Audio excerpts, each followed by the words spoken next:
ഈ നിമിഷം വരുന്ന ഏറ്റവും പ്രധാനപ്പെട്ട വാർത്തകളിലേക്കാണ്. കര വ്യോമ നാവികസേനാ മേധാവികൾ പ്രധാനമന്ത്രി നരേന്ദ്രമോദിയുമായി കൂടിക്കാഴ്ച നടത്തുന്നു എന്നതാണ്. പ്രധാനമന്ത്രിയുടെ ഔദ്യോഗിക വസതിയിലാണ് ഈ കൂടിക്കാഴ്ച. അതിനിടെ ഉറിയിൽ വെടിവെപ്പ് നടന്നതായി വിവരങ്ങളുണ്ട്. എയർ റെയ്ഡ് സൈറൺ മുഴങ്ങുന്നു എന്ന വിവരം കൂടി പുറത്തുവരികയാണ്. പി ബസന്ത് വിവരങ്ങളുണ്ട് നമുക്കൊപ്പം ഡൽഹിയിൽ നിന്ന് ചേരുന്നു. ബസന്ത്, പ്രധാനപ്പെട്ട കൂടിക്കാഴ്ച, 3 സേനാവിഭാഗങ്ങളുടെയും തലവന്മാർ പ്രധാനമന്ത്രിയെ കാണുന്നു. എപ്പോൾ തുടങ്ങി യോഗം? ഒപ്പം ഉറിയിലെയും എയർ റെയ്ഡ് സൈറനെ കുറിച്ചുമുള്ള വിവരങ്ങൾ.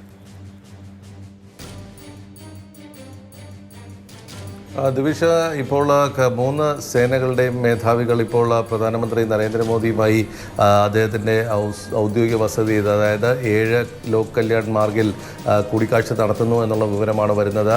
അതായത് കര വ്യോമ നാവികസേനാ മേധാവികളാണ്. ഇന്ന് രാവിലെ പ്രതിരോധ മന്ത്രി രാജ്നാഥ് സിംഗുമായി സേനാ മേധാവികളും CDSഉം ചീഫ് ഓഫ് ഡിഫൻസ് സ്റ്റാഫും കൂടിക്കാഴ്ച നടത്തിയിരുന്നു. ഇതിന് പിന്നാലെയാണ് ഇപ്പോൾ ഈ നിർണായകമായ കൂടിക്കാഴ്ച ഇപ്പോൾ പ്രധാനമന്ത്രിയുടെ വസതിയിൽ നടക്കുന്നത്. ഇപ്പോൾ അല്പസമയം മുമ്പാണ് കൂടിക്കാഴ്ച ആരംഭിച്ചിട്ടുള്ളത്.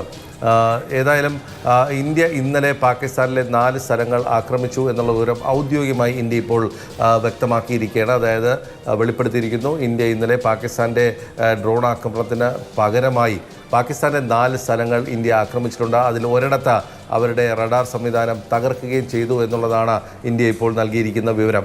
ഇതിനെ തുടർന്നാണ് ഇപ്പോൾ സേനാ മേധാവികൾ പ്രധാനമന്ത്രിയുടെ വസതിയിലെത്തിയിട്ടുള്ളത്. ചീഫ് ഓഫ് ഡിഫൻസ് സ്റ്റാഫും ഈ കൂടിക്കാഴ്ചയിൽ പങ്കെടുക്കുന്നുണ്ട്.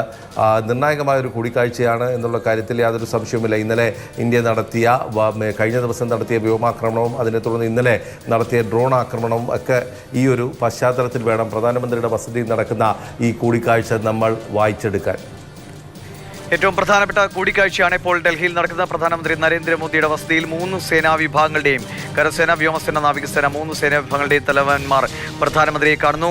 അരമണിക്കൂർ മുൻപാണ് വിദേശകാര്യ സെക്രട്ടറിയും വ്യോമസേന ഒപ്പം സൈനിക ഉദ്യോഗസ്ഥർ ഇതുവരെ സംഭവിച്ച കാര്യങ്ങൾ വ്യക്തമാക്കിയത്. അതിന് പിന്നാലെ ഈ കൂടിക്കാഴ്ച വളരെ നിർണായകമാണ്. ബസന്ത്, ഈ ഒരു കൂടിക്കാഴ്ച അത് നിലവിലെ സാഹചര്യത്തിൽ ഏതെങ്കിലും സുപ്രധാനമായ ഒരു തീരുമാനത്തിലേക്ക് പോകാനുള്ളതാണ് എന്ന് അനുമാനിക്കണോ? കാരണം ഇന്നത്തെ ബ്രീഫിങ്ങിലും ഒരു ഇന്ത്യ ഒന്ന് മയപ്പെടുത്താനോ അല്ലെങ്കിൽ പിന്മാങ്ങാനോ ഉള്ള ഒരു തീരുമാനവും എടുത്തിട്ടില്ല എന്ന് വ്യക്തമാക്കിയതാണ്. പാകിസ്ഥാനാണ് തുടങ്ങിയത്, പാകിസ്ഥാൻ തന്നെ ഇത് അവസാനിപ്പിക്കേണ്ടി വരുമെന്ന് നമ്മൾ ഇതിനോടകം വ്യക്തമാക്കി കഴിഞ്ഞു. അപ്പോൾ ഈ ഒരു കൂടിക്കാഴ്ചയ്ക്ക് മറ്റെന്തെങ്കിലും തീരുമാനങ്ങളിലേക്ക് പോകുന്നു എന്ന സൂചനയായി കണക്കാക്കണമോ, അതോ നിലവിലെ സാഹചര്യങ്ങൾ പ്രധാനമന്ത്രിയെ അദ്ദേഹത്തോട് വിശദീകരിക്കുക എന്നതായിരിക്കുമോ?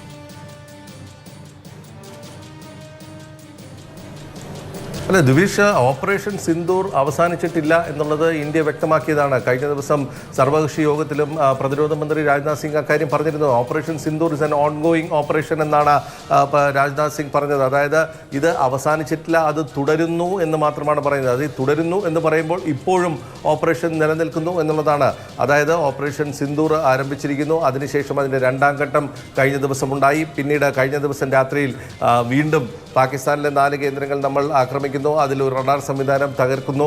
അപ്പോൾ ഇതൊരു ഓൺഗോയിങ് പ്രോസസ്സാണ്. അതായത് പാകിസ്ഥാൻ്റെ ഭാഗത്തു നിന്നുള്ള പ്രകോപനത്തിന് നമ്മൾ തിരിച്ചടിക്കുന്നു എന്നുള്ളതാണ് ഇതിൽ ഏറ്റവും സുപ്രധാനമായിട്ടുള്ളത്. അതായത് പാകിസ്ഥാനാണ് അവിടെ പ്രകോപനം നടത്തുന്നത്, നമ്മൾ അതിനുള്ള പ്രതിരോധം ചമയ്ക്കുന്നു അല്ലെങ്കിൽ അതിന് തിരിച്ചടിക്കുന്നു എന്നുള്ളതാണ്. ഇത് പാകിസ്ഥാൻ എന്ന് നിർത്തുമോ അന്ന് ഇത് അവസാനിക്കുമെന്നുള്ള ഇന്ത്യ വ്യക്തമാക്കിയിട്ടുണ്ട്.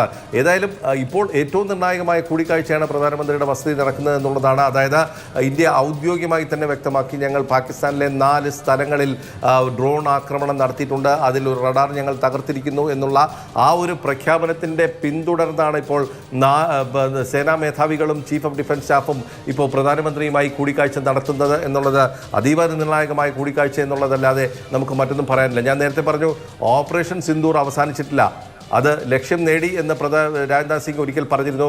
പക്ഷേ കഴിഞ്ഞ ദിവസം അതിൻ്റെ തുടർച്ചയായി അദ്ദേഹം പറഞ്ഞത് ഇറ്റ്സ് എൻ ഓൺഗോയിങ് ഓപ്പറേഷൻ എന്നുള്ളത്. അതായത് തുടരുന്നു എന്നുള്ളത് തന്നെയാണ്.